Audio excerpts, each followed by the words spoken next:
Les cigarettes exportées vers l'Afrique sont plus toxiques et plus addictives que celles vendues en Europe. Voilà la conclusion d'une enquête qui vient d'être menée par une journaliste indépendante suisse.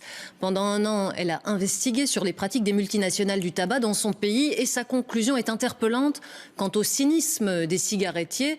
Faute de croissance en Europe, ils sont vraisemblablement prêts à tout pour le développement du marché africain.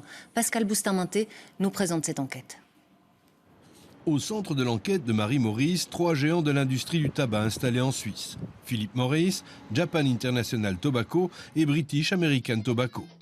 Son intuition, les cigarettes commercialisées en Suisse et celles qui le sont en Afrique sont différentes. J'ai choisi d'aller au Maroc pour mon enquête parce que c'est le pays d'Afrique où le plus de cigarettes suisses sont exportées. Aujourd'hui, plus de la moitié des cigarettes fumées au Maroc sont importées et surtout importées de Suisse. Ils pensent que les cigarettes suisses sont de meilleure qualité. Et en fait, c'est l'inverse. Les cigarettes fabriquées en Suisse qu'ils fument sont beaucoup plus fortes, ont plus de nicotine, plus de goudron et donc sont plus toxiques. Pour prouver cela, elle a confié des cigarettes vendues en France, en Suisse et au Maroc à un laboratoire indépendant. Ce dernier a analysé les cigarettes au moyen de cette machine.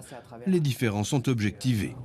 Pour les Winston, nous avons même des cigarettes allant jusqu'à 16 mg de particules totales contre seulement 10 pour celles vendues en France et en Suisse.